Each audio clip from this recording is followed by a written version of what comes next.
ಮಾತಾಡಿ ಸರ್, ಪ್ರದೀಪ್ ಈಶ್ವರ್ ಅವ್ರ ಹೇಳಿಕೆ ಗಮನಿಸಿದರೆ ಸರ್, ಕುಮಾರಸ್ವಾಮಿ ಬಗ್ಗೆ ಮಾತಾಡಿರುವಂಥದ್ದು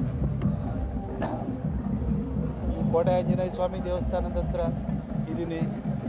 ಒಳ್ಳೆಯದು, ನಾಡಪ್ರಭು ಕೆಂಪೇಗೌಡರ ಜಯಂತಿ ಆಚರಣೆ ಮಾಡ್ತಿದ್ದೀವಿ.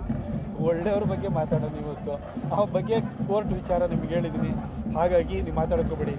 ಕುಮಾರಣ್ಣ ನೋಡಿ, ಒಂದು ತಿಳ್ಕೊಳ್ಳಿ, ಈ ಕರ್ನಾಟಕದಲ್ಲಿ ಎಲ್ಲರನ್ನೂ ಕೂಡ ಅಣ್ಣ ತಮ್ಮ ಅಂತ ಕರೆದು ಬ್ರದರ್ ಅಂತ ಕರೆಯುವಂಥ ಇವತ್ತು ಬ್ರೋ ಅನ್ನೋ ಲಿಂಗೋ ಇದೆ.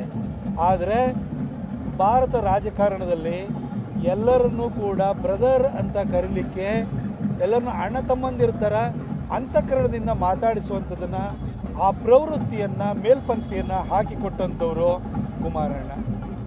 ಅವ್ರನ್ನ ಇವತ್ತೂ ಕೂಡ ಅವ್ರು ಬಂತು ಅಂದರೆ ಜನ ಯಾಕೆ ವಿಶ್ವಾಸ ಇಡ್ತಾರೆ ಅಂದರೆ, ಬಡ್ಡಿ ಮನ್ನಾ ಮಾಡಿದವರು, ಸಾಲ ಮನ್ನಾ ಮಾಡಿದವರು, ಈ ಲೇವಾದೇವಿಯವರ ಕಾಟನ್ನು ಹೊಡೆಯಲಿಕ್ಕೆ ಅಂತ ಹೊರಟಂಥವ್ರು ಅವರು. ಸಾಕಷ್ಟು ಒಳ್ಳೆಯ ಕೆಲಸವನ್ನು ಮಾಡಿದವರು ಕುಮಾರಣ್ಣ. ಆ ವ್ಯಕ್ತಿ ಇವತ್ತು ರೈತರ ಪರವಾಗಿ ನಿಂತಿದ್ದಾರೆ ಅಂದರೆ ಅವರ ಮಾತನ್ನು ರೈತರು ಕೇಳ್ತಾ ಇದ್ದಾರೆ. ಯಾಕೆಂದರೆ ರೈತರಿಗೆ ಒಳ್ಳೆಯದನ್ನು ಅವ್ರ ಕುಟುಂಬ ಮಾಡಿದೆ. ಇವತ್ತು ಎಚ್ ಡಿ ದೇವೇಗೌಡರನ್ನ ನಾವು ಮರೆಯೋಕ್ಕೆ ಸಾಧ್ಯ ಇದೆಯಾ?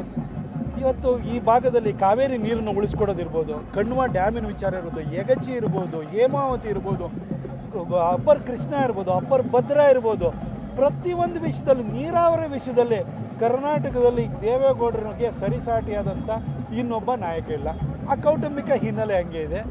ಆ ಹಿನ್ನೆಲೆಯಿಂದ ಬಂದಂತಹ ಕುಮಾರಣ್ಣನೂ ಕೂಡ ರೈತರ ಬಗ್ಗೆ ಅಂತಃಕರಣ ಇಟ್ಕೊಂಡು ಕೆಲಸವನ್ನು ಮಾಡಿದ್ದಾರೆ. ಅವರು ಇವತ್ತು ರೈತರ ಭೂಮಿಯನ್ನು ಕಿತ್ಕೊಳ್ಳುವ ವಿಚಾರದಲ್ಲಿ ಧ್ವನಿ ಎತ್ತಿದ್ದಾರೆ. ಆ ವಿಚಾರಕ್ಕೆ ಸೀಮಿತವಾಗಿ ಮಾತನಾಡಬೇಕೇ ಹೊರತು ಯಾರೋ ಏನೇನೋ ಮಾತಾಡೋದು ಬಂದಿರ್ತಾರೆ. ಈ ಥರ ಒಂದೊಂದು ಸರಿ ಪರಿಸ್ಥಿತಿಯ ಶಿಶುಗಳು, ಅದೇ ರೀತಿಯಲ್ಲಿ ಈ ಗ್ಯಾರಂಟಿ ಸ್ಕೀಮ್ನಲ್ಲಿ ಬಂದಿರ್ತಾರೆ, ಹುಟ್ಟಿರ್ತವೆ ಒಂದೊಂದು, ಅವೆಲ್ಲ ಹಿಂಗೆ ಮಾತಾಡ್ತಿರ್ತವೆ. ಅವಕ್ಕೆ ಗೊತ್ತಿಲ್ಲ, ಇನ್ನು ಮುಂದಿಲ್ಲ ಗೊತ್ತಿಲ್ಲ. ಆದರೆ ಚಿಕ್ಕಬಳ್ಳಾಪುರದಲ್ಲಿರುವಂಥ ಬಲಿಜರು ಇರ್ಬೋದು, ಗೌಡ್ರು ಇರ್ಬೋದು, ನೆಕ್ಸ್ಟು ಇನ್ನು ಠೇವಣಿನೂ ಬರೆದಂಗೆ ನೋಡ್ಕೊಳ್ಳೋ ಕೆಲಸನ ಮಾಡ್ತಾರೆ. ಆದರೆ ನಾನು ಈ ಥರ ಸಾರ್ವಜನಿಕ ಜೀವನದಲ್ಲಿ 40 ವರ್ಷ 50 ವರ್ಷ ರಾಜಕೀಯ ಅನುಭವ ಹೊಂದಿರೋರನ್ನ ತುಚ್ಛವಾಗಿ ಏಕವಚನದಲ್ಲಿ ನಿಂದಿಸುವಂಥದ್ದು, ಅವರ ಏನು ಒಂದು ವಿಶ್ವಾಸಾರ್ಹತೆಯನ್ನು, ಅವರ ಕ್ರೆಡಿಬಿಲಿಟಿನ, ಕ್ರೆಡೆನ್ಷಿಯಲ್ಸನ್ನು ಪ್ರಶ್ನೆ ಮಾಡುವಂಥ ಕೆಲಸವನ್ನು ಯಾವುದೇ ಯುವ ರಾಜಕಾರಣಿಗಳು ಮಾಡೋಕ್ಕೆ ಹೋಗಬಾರ್ದು. ತಾರ್ಕಿಕವಾಗಿ ವಸ್ತುನಿಷ್ಠವಾಗಿ ಟೀಕೆ ಮಾಡೋದ್ರಲ್ಲಿ ಖಂಡಿತ ತಪ್ಪಿಲ್ಲ. ಆದರೆ ಇದು ಯಾವುದ ಕಿತ್ತೋಗಿರೋ ತೆಲುಗು ಫಿಲ್ಮ್ ನೋಡ್ಕೊಂಡು ಬಂದಿರುವಂಥ ಕಳಪೆಗಳು ಅಲ್ಲಿ ಏನೋ ಕೂತ್ಕೊಂಡು ಹಿಂಗೆ ಡೈಲಾಗ್ ಹೊಡೆಯೋದು, ಇನ್ನೊಂದು ಅದೇನ್ರಿ ಅದು ಮೊಟ್ಟೆ ಹೊಡೆದ್ರೆ ಅದು ಆಮ್ಲೆಟ್ ಆಗುತ್ತಂತೆ, ಒಳಗಡೆಯಿಂದ ಹೊಡೆದ್ಬಿಟ್ರೆ ಅದು ಮುರಿ ಆಗುತ್ತಂತೆ.